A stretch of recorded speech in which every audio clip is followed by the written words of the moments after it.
श्री शिवाय नमस्तुभ्यम। हर हर महादेव। भक्तों, सावन के महीने में शिवलिंग से ये गुप्त चीज उठाकर ले आना, आपकी सभी मनोकामनाएं पूरी होंगी। इतना पैसा आएगा कि गिनते गिनते थक जाओगे।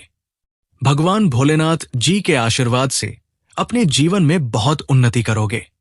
भक्तों, हमारे हिंदू धर्म में सावन के महीने का बहुत अधिक महत्व होता है। सावन का महीना हिंदू पंचांग का 5वां महीना होता है। ये महीना भगवान शिव को समर्पित होता है। इस महीने में शिव भक्त भगवान शिव की विधिवत पूजा अर्चना करते हैं और सावन के महीने के सोमवार का महत्व और भी अधिक होता है। इस माह में शिव की पूजा अर्चना करने से सभी मनोकामनाएं पूरी हो जाती है। धार्मिक मान्यताओं के अनुसार सावन के महीने में भगवान शिव और माता पार्वती की विधिवत पूजा करने से भक्त की मनोकामना पूरी होती है। इसके साथ ही सावन के सोमवार व्रत रखने से भोलेनाथ की विशेष कृपा प्राप्त होती है। दोस्तों, इस बार 11 जुलाई से सावन की शुरुआत होगी और 9 अगस्त को समाप्त होगा। इस सावन में 4 सोमवारी व्रत होंगे। पहला सोमवारी व्रत 14 जुलाई को है, दूसरा 21 जुलाई को, तीसरा 28 जुलाई को और चौथा सोमवारी व्रत 4 अगस्त को है। कहा जाता है, इस सावन के महीने में किसी भी व्यक्ति ने भगवान भोलेनाथ की थोड़ी सी भी पूजा साधना कर ली तो उस व्यक्ति के जीवन की सभी मनोकामनाएं पूर्ण हो जाती है। उस व्यक्ति के जीवन के हर कष्ट खत्म हो जाते हैं और उस व्यक्ति के जीवन में धन आना शुरू हो जाता है।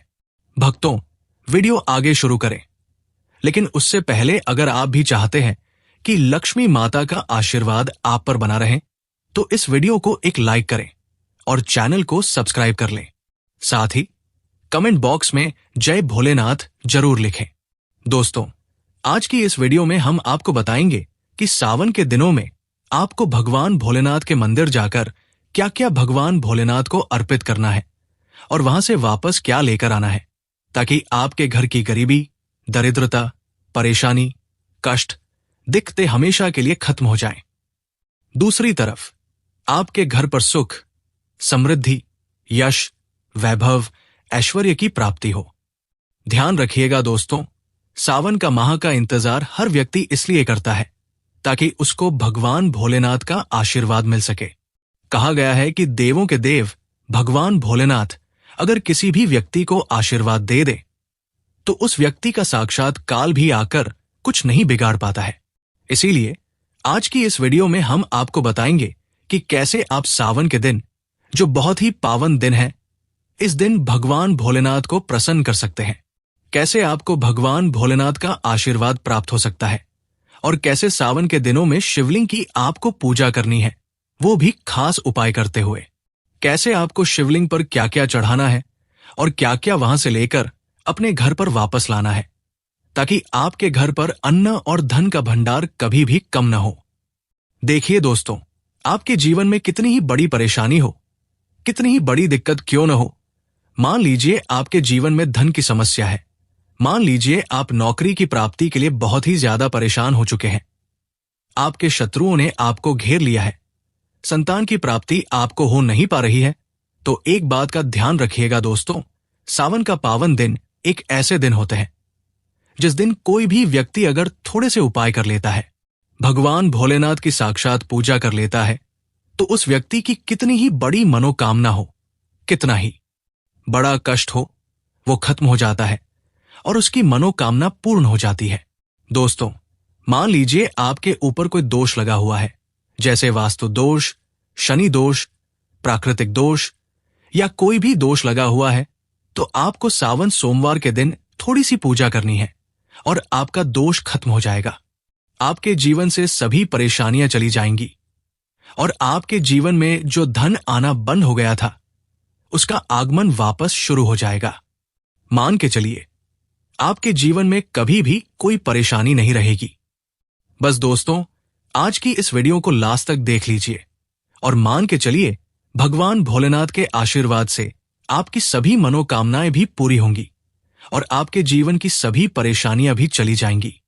देखिए, एक बात कही गई है कि जब भी हम भगवान भोलेनाथ की पूजा करते हैं, हमें धैर्य रखना चाहिए, विश्वास रखना चाहिए और श्रद्धा के साथ भगवान भोलेनाथ की पूजा करनी चाहिए, क्योंकि भगवान भोलेनाथ बहुत ही भोले हैं। वो किसी भी व्यक्ति की थोड़ी सी ही पूजा से, साधना से तुरंत ही प्रसन्न हो जाते हैं। इसीलिए दोस्तों, सावन सोमवार के दिन कुछ ऐसी चीजें हैं जो आपको अवश्य पता होनी चाहिए। क्योंकि सावन सोमवार के दिन अगर आप भगवान भोलेनाथ के सामने पूजा करने जा रहे हैं, तो मान के चलिए दोस्तों, आपने अगर कोई गलती कर दी तो भगवान भोलेनाथ आपसे क्रोधित हो जाएंगे। और आपने सही तरीके से पूजा की होगी तो साक्षात आपको भगवान भोलेनाथ उसी दिन आशीर्वाद दे देंगे। और उस दिन के बाद आपके जीवन में कभी कोई परेशानी नहीं आएगी। आपको हमें एक एक चीज बताने जा रहे हैं, इसलिए इस वीडियो को लास्ट तक देखिएगा। सबसे पहले आपको भगवान भोलेनाथ के मंदिर जाना होगा।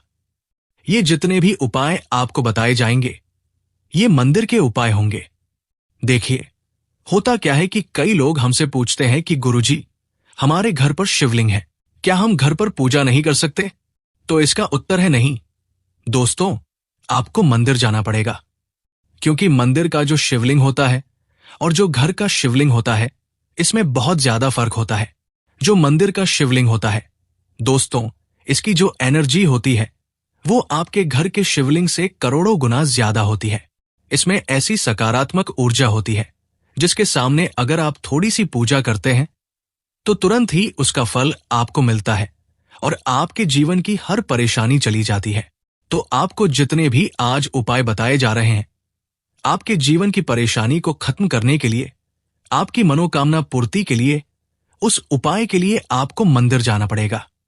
और सावन सोमवार का पर्व पड़ रहा है, वो आज दिन सोमवार को पड़ रहा है, तो ये दिन ऐसा है।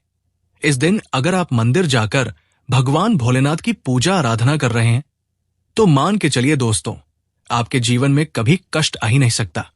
पूरे साल आपके घर पर अन्न धन का भंडार बना रहेगा। तो आपको क्या क्या ले जाना है वो कहीं पर लिख लीजिए। क्योंकि दोस्तों, अगर आपने एक भी गलती कर दी तो आपकी पूजा संपन्न मानी नहीं जाएगी।